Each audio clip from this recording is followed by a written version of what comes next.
Continuamos, hermanos, estudiando esta serie. Quedan pocas oportunidades para finalizar este tema, la iglesia que debemos ser. Y nos toca ver en esta noche, en esta tarde, el título de una iglesia que se sacrifique. Una iglesia que se sacrifique. Les pido por favor que me acompañen en las Biblias, en Romanos capítulo 12, versículo 1.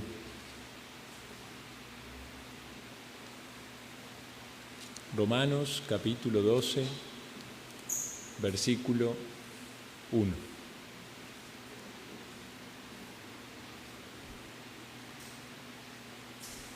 Leo para ustedes la palabra de Dios. Dice: así que, hermanos, os ruego por las misericordias de Dios que presentéis vuestros cuerpos en sacrificio vivo, santo, agradable a Dios, que es vuestro culto racional. No os conforméis a este siglo, sino transformaos por medio de la renovación de vuestro entendimiento, para que comprobéis cuál sea la buena voluntad de Dios, agradable y perfecta. En estos versículos el apóstol Pablo hace un clamor a los hermanos.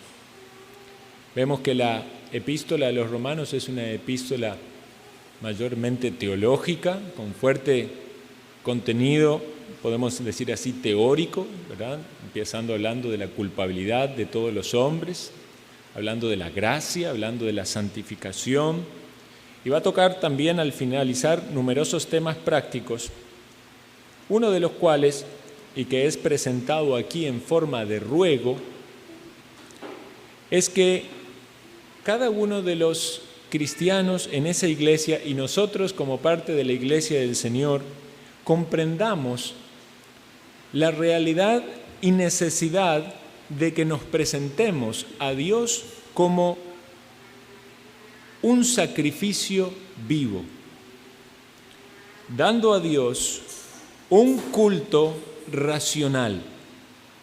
Entendemos lo que es un culto, ¿verdad? Un culto es rendir adoración a Dios, y obviamente uno lo entiende en el marco de la liturgia. Uno puede hablar de un culto pagano y está imaginando allí personas que están o cantando, orando o postrándose ante algún dios falso. Cuando rendimos culto a Dios, nosotros tenemos aquí nuestra liturgia, que es lo que vemos en la palabra de Dios: himnos, cánticos, salmos, oraciones y la predicación de la palabra. Pero es un culto racional, algo en el cual nosotros utilizamos nuestro entendimiento, y es espiritual, si es que el Señor nos ha transformado. Entonces venimos aquí en cuerpo y en espíritu, y utilizando nuestro razonamiento, y estamos rindiendo un culto. Pero la aplicación del apóstol Pablo no está limitada al culto de la liturgia, sino a nuestra vida como un todo, un culto racional. Presentar nuestros cuerpos en un sacrificio vivo. Entendemos un sacrificio como un sacrificio muerto generalmente, ¿verdad? Los sacrificios implicaban la muerte de un animal. Dios no nos pide la muerte, nos pide que vivamos para Él, que nos sacrifiquemos en nuestra vida. Y ese sacrificio vivo debe ser santo, agradable a Dios. Y ese es el culto racional. Dice Peter Masters que una de las características más bellas y dinámicas de una iglesia local es el espíritu sacrificial. Y para poder nosotros meditar en esto y tratar de llevarlo a la práctica, tenemos que tener una motivación correcta, bíblica y buena voluntad, porque quizás una especie de epidemia o pandemia de estas últimas épocas, no sé si habrá sido siempre así, pero casi que es algo invariable. Uno hable con quien hable, toda la gente está cansada, toda la gente está agotada, toda la gente está saturada de responsabilidades y trabajos. Toda la gente quiere y anhela buscar el relax, ¿verdad? Quiere unas vacaciones. Yo no sé si será algo que meten en las vacunas y ya desde chiquito nos van provocando, ¿verdad? Ese problema de que sobrellevar nuestro cuerpo, aún podemos decir en personas sanas, en situaciones normales, es difícil. Entonces, si alguien dice, encima, Dios nos pide sacrificio, ¿verdad? Algunos dicen, más, con todo el sacrificio que hago, con todo lo que trabajo, con todo lo que estudio. O dirían las madres, con lo que significa ser una madre, con niños pequeños y con noches sin dormir. Entonces, obviamente nosotros tenemos que bajar esta idea de un espíritu sacrificial a aplicaciones prácticas relacionadas con nuestra vida cristiana y nuestra vida de iglesia. Y casi que va a ser una reacción natural, ¿verdad? Es como poner una barrera allí, un momento, ¿verdad? ¿Qué me van a pedir? ¿Verdad? Yo estoy muy cansado, estoy muy saturado, estoy muy ocupado, o no tengo recursos, hay muchas necesidades. Bueno, hermanos, Dios conoce todas nuestras situaciones particulares y puede ser que muchas de estas argumentos que se presentan sean ciertos, ¿verdad? Vivimos en una sociedad muy dinámica, ¿verdad? Donde los trabajos, podemos decir, exigen en la mayoría de los casos una demanda no solo física, quizás como era antes, sino intelectual muy grande, en algunos entornos de mucho estrés, de mucha tensión. Yo no sé si será así, pero también pensemos que en la antigüedad el trabajo generalmente era un trabajo agrícola, ¿verdad? Y era de un gran agotamiento físico. También había algunos que eran soldados, ni me imagino las tensiones cuando veían a todo el ejército allá sacando el arco y la flecha, ¿verdad? O las espadas y diciendo, aquí voy, o mato o muero, ¿verdad? Bueno, no sé cómo serán las diferencias entre esa sociedad y la nuestra, pero lo que estamos viviendo, que es común a la mayoría de las personas, salvo casos excepcionales de personas que podemos decir que ya tienen acomodado un buen pasar económico y pueden quizás trabajar menos horas o no ocupan estudiar o no tienen grandes responsabilidades familiares, pero la mayoría de los que estamos aquí vamos a tener exigencias en distintos ámbitos de nuestra vida, familiar, laboral, quizás algunos educativa, y también debemos entender y pensar que estas exigencias o estos esfuerzos que se hacen y se realizan en todas estas áreas no deberían ser menos en el ámbito espiritual. Entonces vamos a tratar de entender esto, como digo, con una buena motivación y una buena voluntad. Tenemos que sacar de aquí aplicaciones prácticas en relación al uso del tiempo, a las prácticas de nuestras dádivas o esfuerzos en las dádivas a Dios, en el ámbito económico, en el uso de nuestros bienes, en el servicio que hacemos a Dios. Debemos preguntarnos, ¿hay en nosotros un espíritu sacrificial o algo que pudiera de algún modo ponernos en jaque y acorralarnos contra la pared? ¿Me sacrifico de la misma manera o mejor para otros ámbitos de mi vida, ya sea el trabajo, la familia, que en mi vida espiritual o en el servicio al Señor?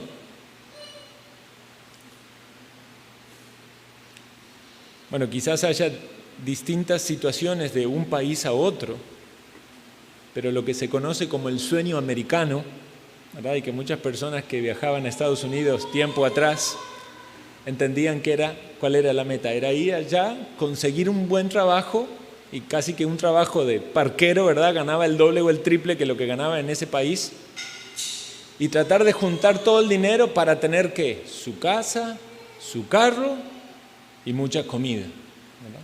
Ese es lo que se conoce como el sueño americano, ¿verdad? Y si alguien todavía tenía chance de tener un segundo trabajo, entonces trabajar para ahorrar y ya poder hacer algún negocio o algo donde ya no implique más. ¿Para qué?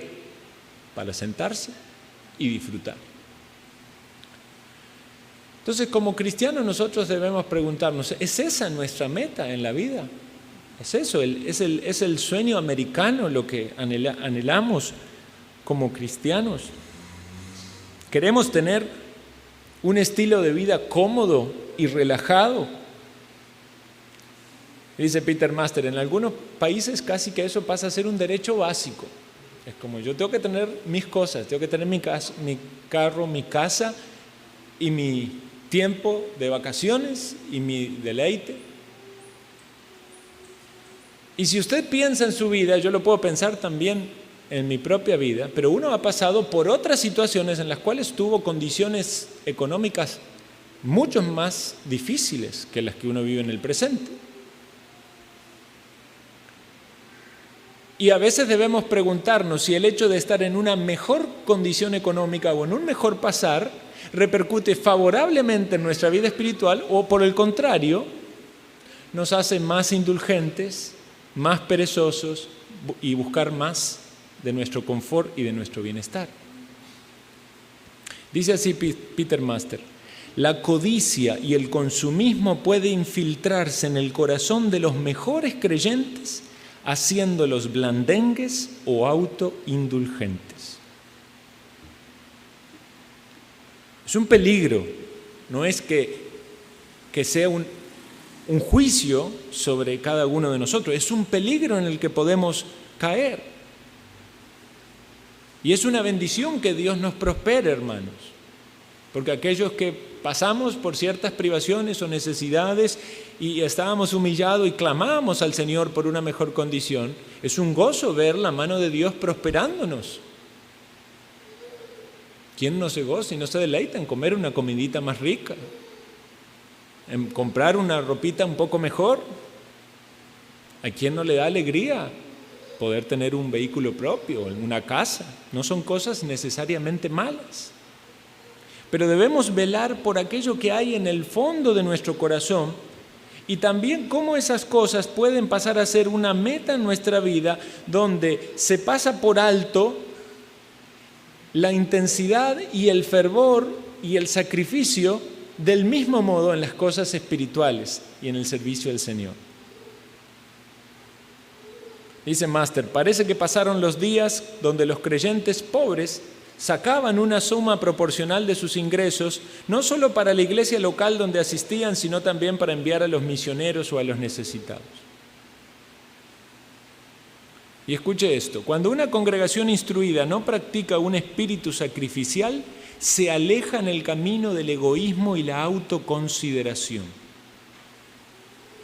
Y eso es de advertencia para nosotros. ¿Por qué?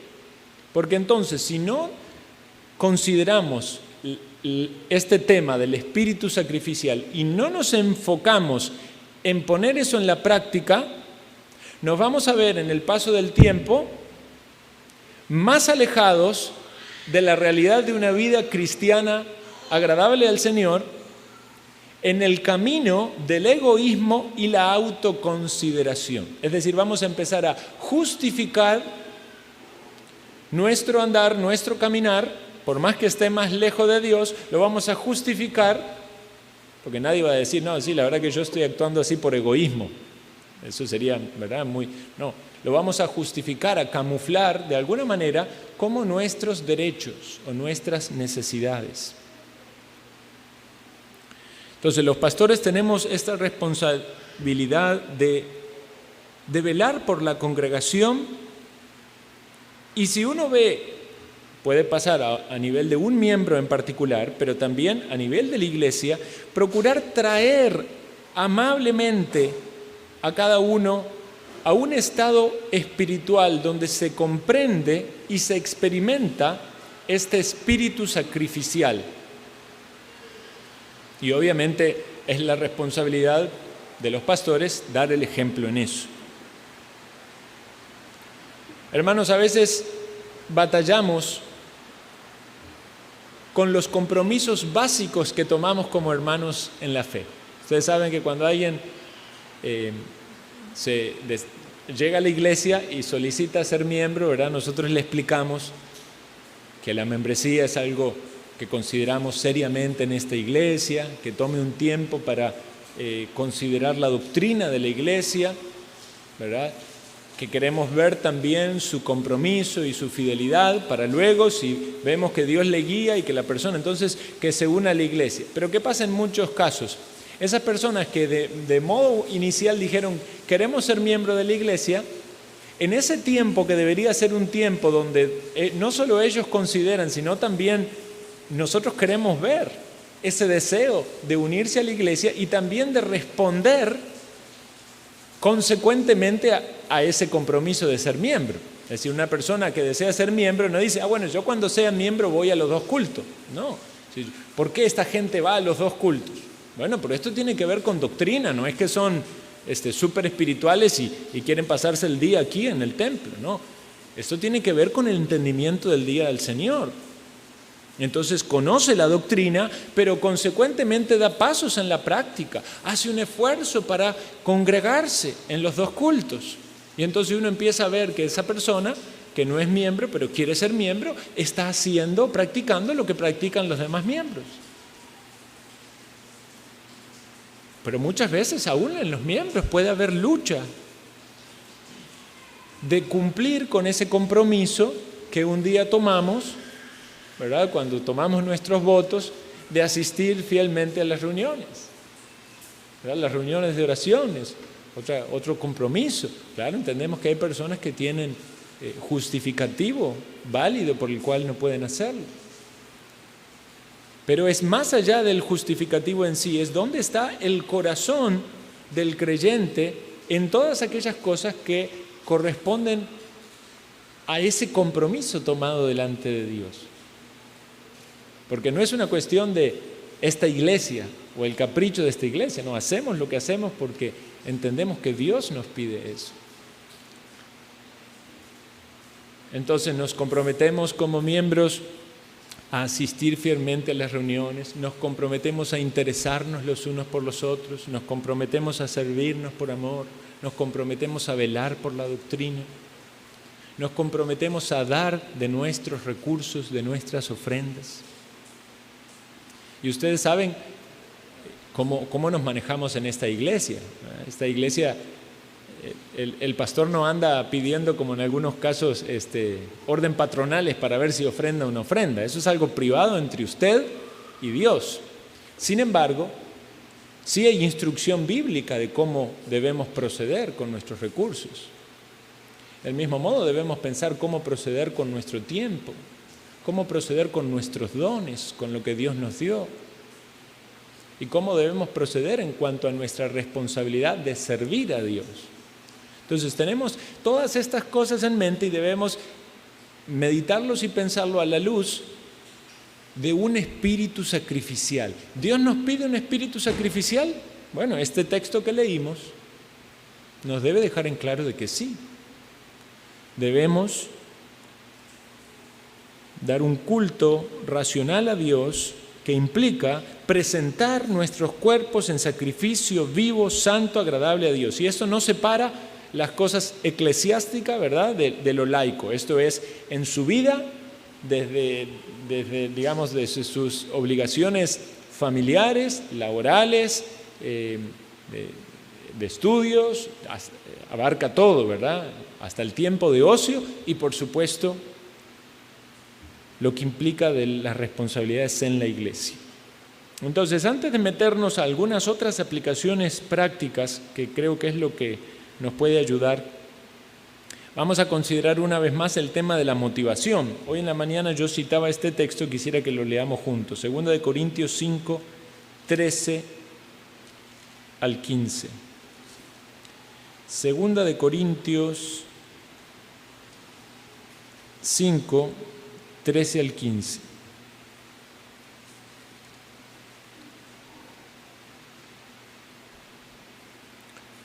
No es 2 Corintios 5, 13 al 15. Vamos a ver.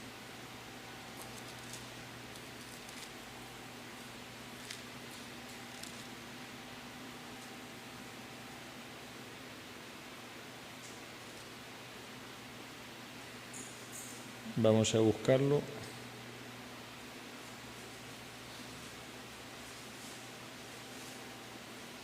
Es el versículo que dice: el amor de Cristo nos constriñe.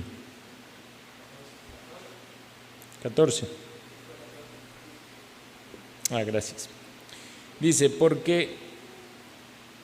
vamos a leer el 13, está bien entonces.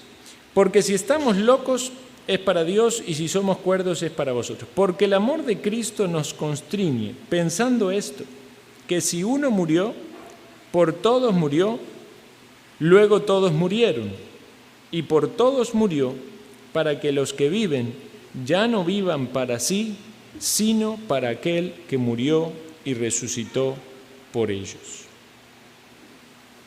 Entonces, este texto, hermanos, nos hace pensar en el amor de Cristo y nos hace pensar en el propósito de ese amor manifestado en su muerte y en su resurrección.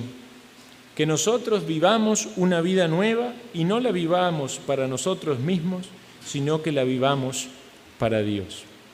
Hoy hablábamos en la mañana del amor de Dios al enviar a su Hijo y de la muerte de Cristo en la cruz. ¿No es eso una motivación suficiente para que nuestra vida esté rendida a Él?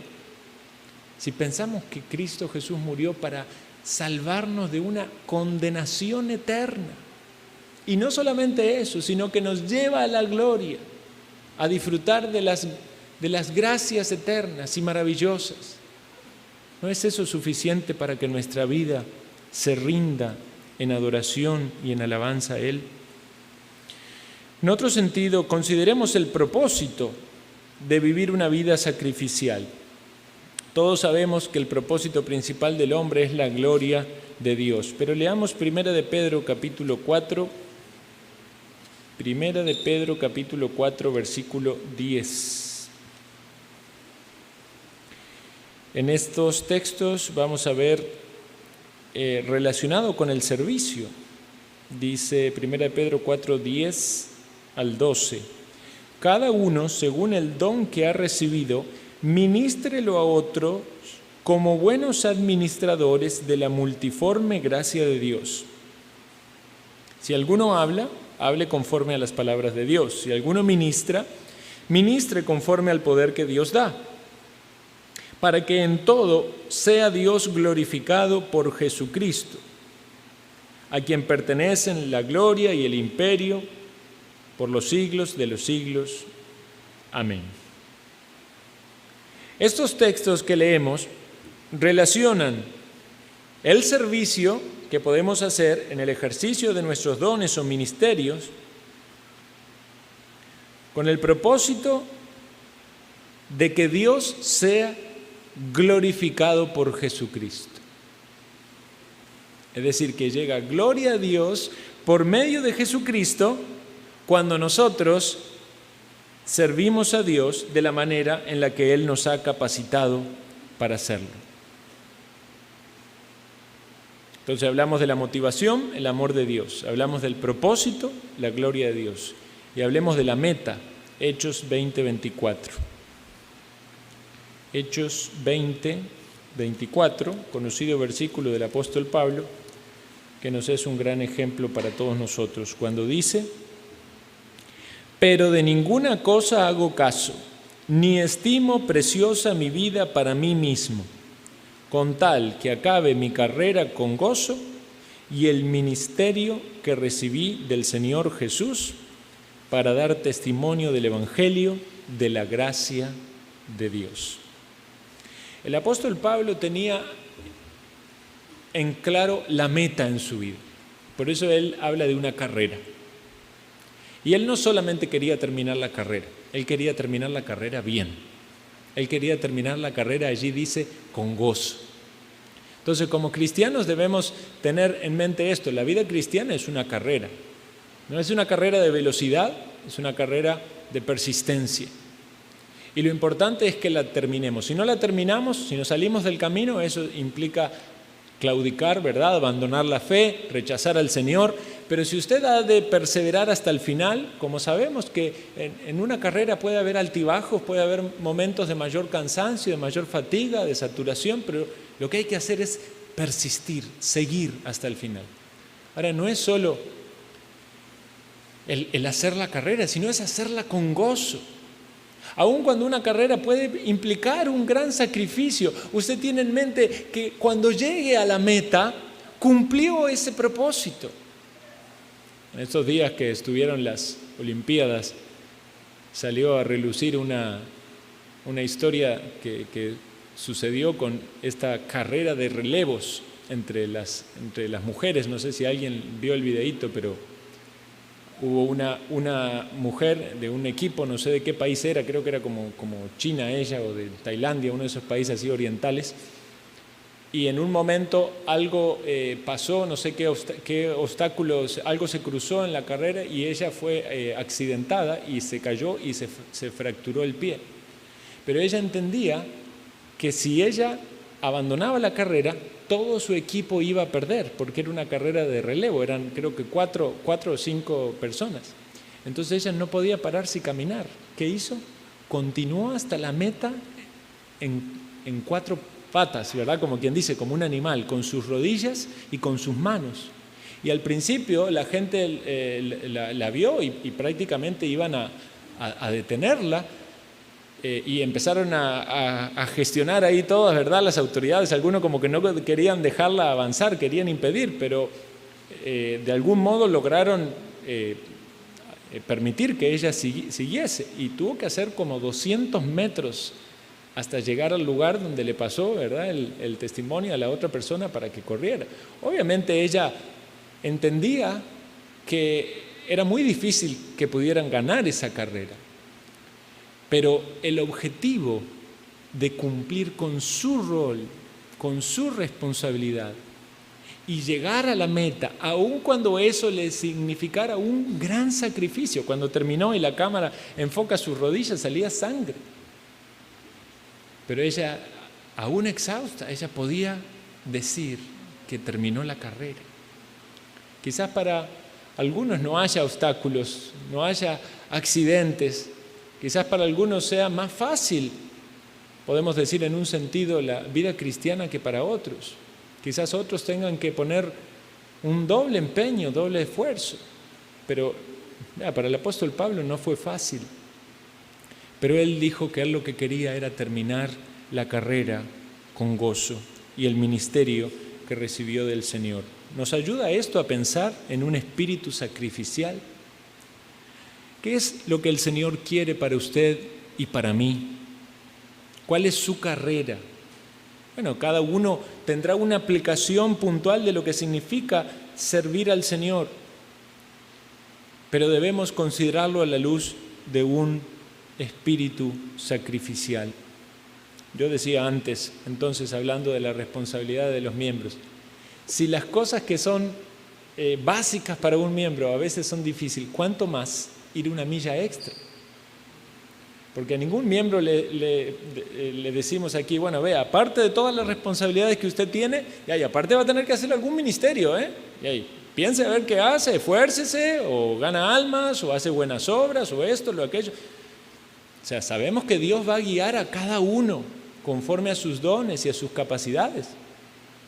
Pero usted puede, si alguien, como quien dice en la jerga de la calle, ¿verdad? Si alguien juega de vivo, vamos a ponerlo así, y ahí puede decir, yo no sé qué don tengo, no sé qué puedo hacer, y calentar banco. Pero Dios sí sabe los dones y las capacidades que les dio. Dios sí sabe el tiempo, los recursos, las posibilidades que tiene. Dios sí sabe los anhelos que puede poner en su corazón en cuanto al servicio. Y Dios sabe si usted lo está avivando, lo está apagando. Si usted está dispuesto a hacer algo por Dios o está conformándose con lo que implica cumplir con ser un miembro. Entonces, Peter Master en su libro menciona varias cosas o varios factores que pueden ayudarnos a trabajar este este espíritu sacrificial. Pero yo voy a mencionar nada más que 3, como una manera de compactar todo lo que él dice. Él menciona como 7 puntos. Yo voy a mencionarlos en 3. En primer lugar, debemos considerar que como cristianos, como discípulos del Señor, debemos tener un compromiso total con el Señor. Un compromiso total, no parcial, no medias tintas, ¿verdad? No lo suficiente como cuando uno presentaba el examen, ¿verdad? Como para probar.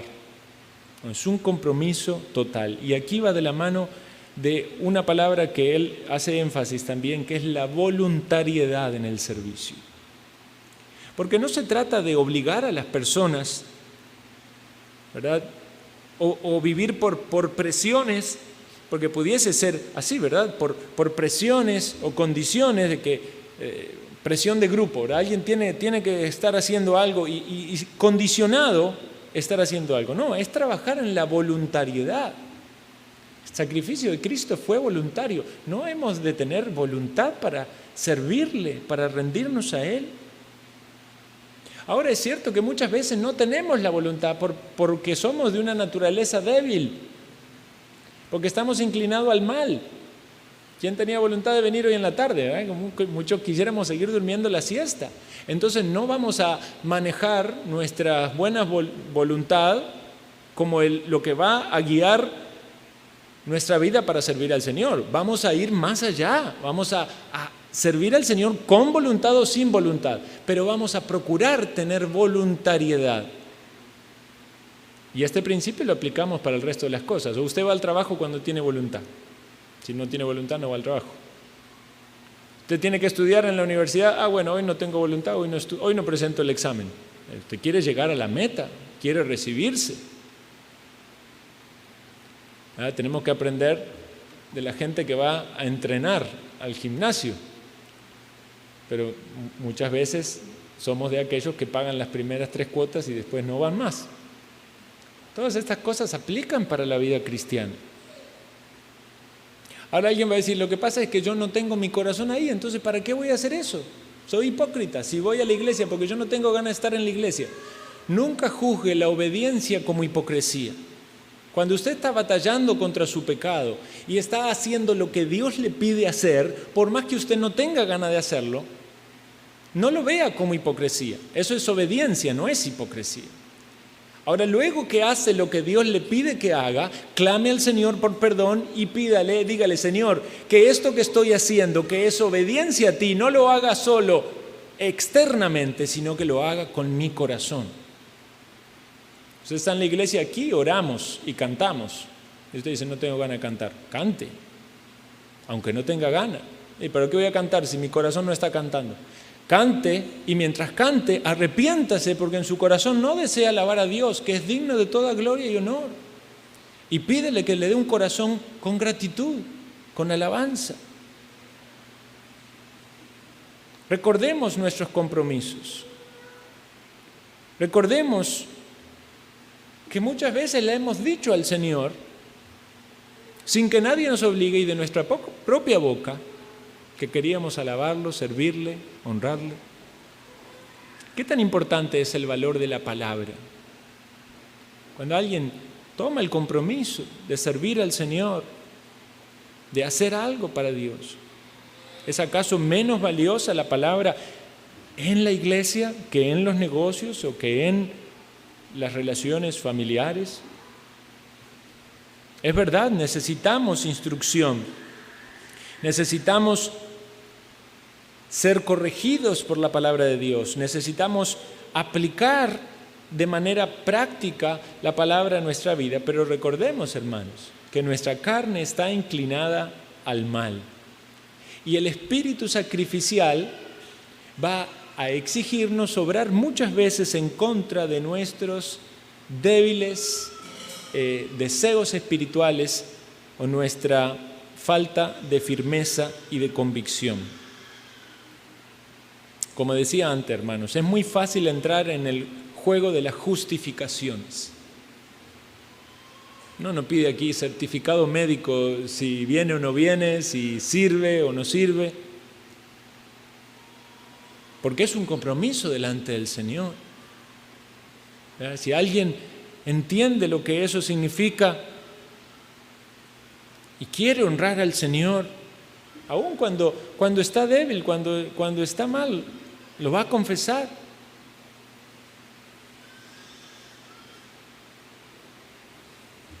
Pensemos en eso. ¿Es nuestro espíritu sacrificial, igualmente sacrificial para nuestras otras responsabilidades seculares que para el servicio a Dios o a nuestros hermanos? En segundo lugar, servicio y mayordomía.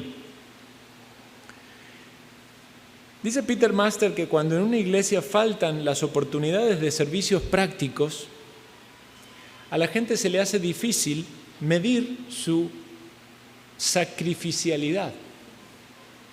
Y es interesante eso, porque una de las responsabilidades pastorales es poder guiar a la congregación a que se involucren en servicios prácticos.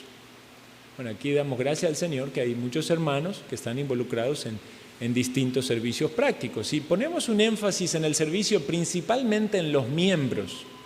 ¿Por qué? Porque queremos, en un sentido, guardar a la iglesia, haciéndole entender de que el servicio es un privilegio. Y como tal, aquellos que son miembros pueden participar de ese privilegio. En algunas oportunidades damos campo, digamos, a que aquellos que están anhelando la membresía también puedan participar en el servicio de la iglesia. Y obviamente vamos a empezar por tareas prácticas y algunos irán avanzando conforme a sus dones y capacidades para hacer algunos servicios que implican en un ámbito, podemos decir, espiritual o de liderazgo. Pero la iglesia tiene que tener oportunidades prácticas de servir dentro del templo o como iglesia entre los hermanos. Yo digo, estas cosas pueden en alguna medida ser guiadas por los pastores, pero también se deben escuchar los deseos y los anhelos de los hermanos conforme a lo que Dios pone en el corazón. En los servicios prácticos se puede medir ese compromiso de tiempo, de energía y también, sobre todo, el ánimo y la perseverancia. Digamos, cuando una persona dice, yo me comprometo a hacer un servicio, digamos algo que pueda ser sencillo, yo voy a abrir y cerrar el templo todos los domingos. Usted puede decir, bueno, qué sencillo eso. Parece sencillo, ¿verdad? Hágalo durante un año y va a comprobar que eso que es algo en un sentido tan simple le va a requerir un gran sacrificio, una gran responsabilidad y una gran perseverancia. Traspasemos eso a otras áreas. Esta iglesia venimos y está en condiciones para que adoremos al Señor aquí está limpio, aquí hay elementos que requieren su mantenimiento, todo eso implica servicio. Cuando una persona está en una situación especial, cuando hay enfermos en la iglesia, los hermanos ya empiezan a buscar la manera de servir a esos hermanos. ¿Qué necesitan? ¿Le puedo ir a buscar un medicamento? ¿Puedo ayudarle con algo? Nosotros siempre ponemos como ejemplo, cuando nos vinimos aquí, nos pasamos de casa, qué bendición fue para nosotros que algunos hermanos, hermanas nos trajeron comida, nos ayudaron en el cambio de la casa. Hay muchas oportunidades de servir. Pero si estamos muy centrados en nosotros mismos, no vamos a estar viendo esas oportunidades y pueden pasarse de largo. Vea, como hablamos en el tema de la hospitalidad, un hermano viene aquí porque nos va a visitar, viene a visitar la iglesia o viene por otra razón. Es necesario que haya hogares disponibles. Hay hermanos que hacen un esfuerzo de venir de largo. Estaremos dispuestos y tendremos, si el Señor así lo permite, la oportunidad de servir. Y pensemos, hermanos, porque hay muchas formas en las cuales servir al Señor. Y debemos hacerlo aún cuando no tenemos todas las ganas que quisiéramos tener, Quizá usted dice, esta semana estuve mal, no leí la Biblia y todo, no tengo muchas ganas de servir al Señor. Hágalo igual, hermano.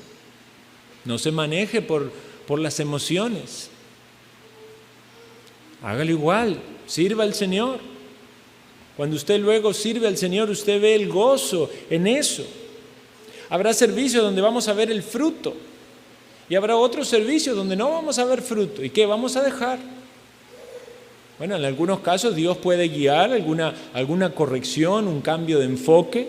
Yo recuerdo cuando con el pastor Alexander León visitamos por más de un año un poblado llamado Acosta, teniendo reuniones allí, haciendo esfuerzos evangelísticos, invitando personas. Bueno, finalmente no se veía fruto, no se veía interés, y ciertas cosas nos llevaron a desistir en esa dirección y guiarlo en otra. Pero una cosa es cuando Dios muestra o cierra la puerta, y otra cosa es cuando por la falta de perseverancia algo se deja.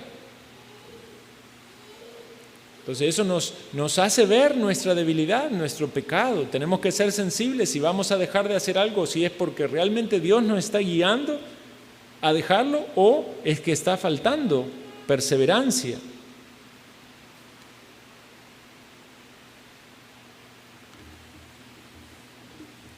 La convicción se pone a prueba en lo que hacemos. ¿Por qué lo hacemos? ¿Para quién lo hacemos? ¿Y qué es lo que queremos lograr? ¿Ha pensado usted en oportunidades de servicio? ¿Ha considerado sus dones? No siempre esto va ligado a programas o a reuniones o actividades. Tenemos que pensar y clamar al Señor cómo podemos servirle, con los dones que tenemos, con el tiempo que tenemos, con los recursos que tenemos. Y aquí quiero mencionar algo, es necesario un equilibrio entre nuestra vida personal, familiar y laboral. Yo entiendo que hay situaciones particulares de cada uno. Hay personas, digamos, que por ejemplo están atravesando deudas y están haciendo un gran esfuerzo laboral para ordenarse en ese aspecto. Y eso parece muy apropiado. Hay otras personas que quizás tienen desequilibrado el rol del trabajo con relación a las otras cosas. O sea, su vida consiste en trabajar y entonces descuidan la vida familiar. Entonces ese matrimonio, esos hijos van a sufrir por un descuido de ese hombre en la vida familiar. Entonces estas prioridades pueden también afectar a la iglesia y al servicio. Y habrá momentos, tiempos y oportunidades. Habrá un hermano que diga, yo estoy estudiando, estoy trabajando, no tengo tiempo para servir al Señor. Vamos a analizarlo. Ore al Señor. ¿Usted desea servir al Señor? Sería la primera pregunta. Porque yo conozco personas que estudian, trabajan y sirven al Señor. Y cuando a mí me tocó trabajar y estudiar, yo dije, yo no quiero dejar de servir al Señor. Entonces, si quizás no podía estudiar todo lo que quería estudiar, estudiaba un poco menos, pero yo quería seguir sirviendo al Señor. Ahora, son cosas muy particulares y puntuales. Puede ser que alguien diga, bueno, por este tiempo, esta responsabilidad, esta carrera, yo ya luego yo no puedo, no soy, ¿verdad?, el Espíritu Santo para decir a cada uno los pasos que debo dar, pero sí debo animar y alertar a las personas de que las decisiones que tomen ahora van a repercutir en su vida espiritual. Y como un creyente debe servir. No puede considerar que el servicio es algo a futuro. Ahora, ¿cómo y en qué proporción y en qué tiempo? Creo que Dios puede guiarlo. Ahora, ¿cómo puede aplicar entonces esa persona en su situación particular? O pongamos otro ejemplo, una madre, ama de casa con 5 niños. ¿Cómo puede aplicar esta idea de servir al Señor con un espíritu sacrificial? Es decir, yo tengo mis hijos, es mi ministerio y no puedo hacer nada más. ¿No puedo hacer nada más? Puede ser que sí. Entonces debemos tratar de bajar este concepto de espíritu sacrificial a mi vida para que pueda determinar si realmente yo estoy dando el esfuerzo que puedo dar o que Dios me pide que le dé, y no estoy siendo autoindulgente, autocomplaciente con mí mismo.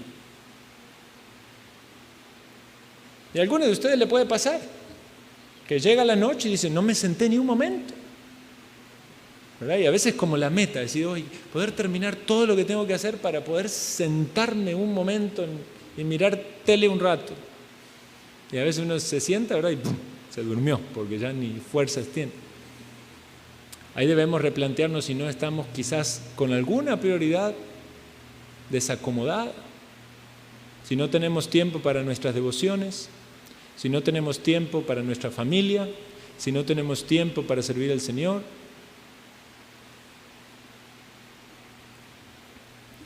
En tercer lugar, el uso de nuestros recursos y el sacrificio. Dice Peter Master que los lujos del pasado hoy son necesidades básicas. Me puse a pensar en eso, es cierto. Yo digo, antes, ¿cuántas cosas eran un lujo? ¿Verdad? En la época que mi papá se crió, él me decía que nunca en toda su juventud o en niñez compraron un par de zapatos. Para él un zapato era reparado y se reparaba, ¿verdad?, todas las veces que sea necesario. Podían tener 20, 30 años los zapatos, ¿verdad? No existía eso de la obsolescencia programada, que las cosas se rompen en poquito tiempo. Para muchos de nosotros en nuestra niñez había cosas que eran impensables, hoy son una necesidad. La pregunta es, ¿dónde está el límite? ¿Dónde está el límite de que esas cosas que eran lujo antes ahora son necesidad? Si seguimos así, ¿cuál va a ser nuestra necesidad del futuro? ¿Un Tesla? No tengo Tesla. Tengo que tener uno, ¿verdad? Pareciera ser así. ¿O con qué cosas podemos vivir, subsistir? Y no estamos hablando de una especie de ascetismo, ¿verdad?, de que maltrato, de que no podemos. No, Dios nos da las cosas para que las disfrutemos. Pero ¿dónde va a estar el conformarnos con cosas? Porque vamos a poner este ejemplo. Y no hay nada malo si usted quiere tener un carro bonito y si Dios le bendice y le provee. Pero usted puede ir. ¿Cuál es el propósito de un carro? Llevarlo, ¿verdad? Transportarlo. Entonces usted puede ir en un carro, cualquiera de lo que hay ahí afuera parqueado, a San José, o usted puede ir en un Mercedes-Benz, y los dos cumplieron el mismo propósito. ¿Me explico? Entonces, ¿qué es lo que lo motiva a usted a gastar 50? No estoy diciéndole a usted porque sé que ninguno de ustedes tiene un Mercedes-Benz, pero ¿qué es lo que lo motiva a gastar $50,000 más en ese aparato de 4 ruedas que cumple el mismo propósito que el Hyundai Accent? Tenemos que pensar, ¿qué es nuestro confort, nuestra comodidad? Y esto lo podemos pasar a cualquier cosa, lo puede pasar a su celular, lo puede pasar al reloj. ¿Qué le hace mejor persona que su reloj sea caro? Porque eso habla del uso de nuestros recursos. Y tenemos que pensar qué podríamos hacer con todas esas cosas que adquirimos, que realmente no las necesitábamos, sino eran un lujo. ¿Qué podríamos haber hecho con eso para Dios? Ahora, eso son cosas también muy particulares, en lo cual no podemos establecer como, digamos, una presión, hacer un dogma de esto. Digamos, una vez yo leí una historia, por ejemplo, de un matrimonio que en su fiesta, su boda, ¿verdad?, se iban a casar, dijeron que iban a ofrendar, no iban a tener boda porque querían ofrendar todo su boda, ¿verdad?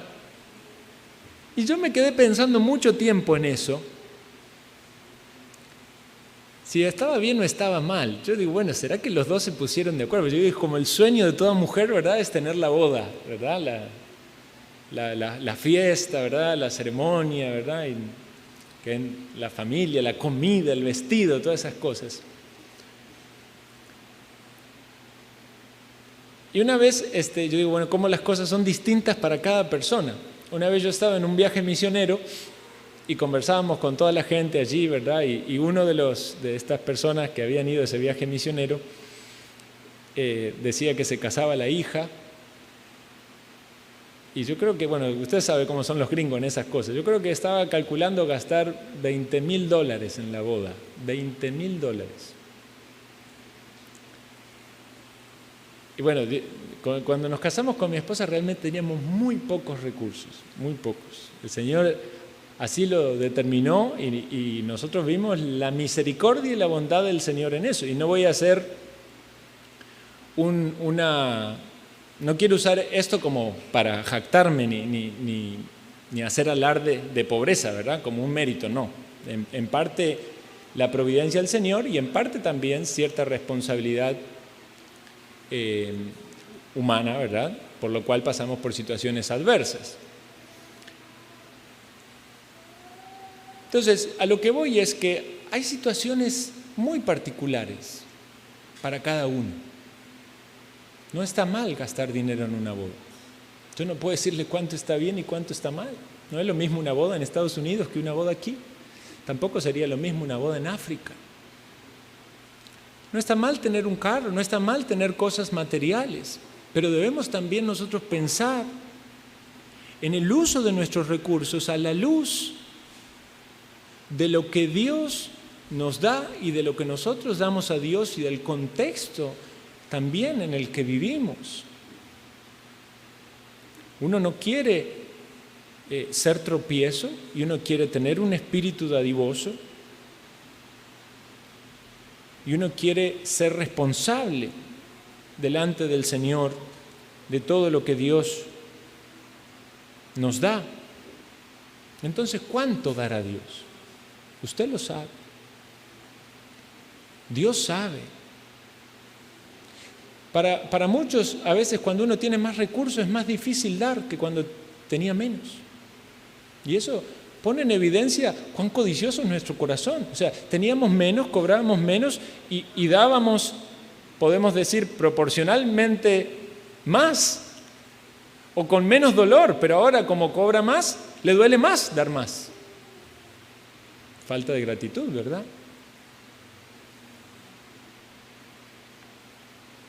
Y eso es importante en el ejemplo que transmitimos a nuestros hijos. Si ven un hogar donde la meta es servir al Señor, donde la inversión está en las cosas celestiales, donde el deseo es ayudar a los necesitados, ¿qué le enseñamos a nuestros hijos? A tener más, a guardar, a acumular. Yo varias veces le digo a mi esposa, a mí ya me incomoda verle tantos juguetes, vamos a llevar los juguetes a un orfanato. ¿Por qué se acostumbran a que siempre van a tener y a tener y a tener? No, tienen que acostumbrarse también a dar, a compartir. Debemos trabajar en eso y debemos también pensarlo por nosotros mismos. Dice Mateo 6:21, porque donde esté vuestro tesoro, allí estará también vuestro corazón.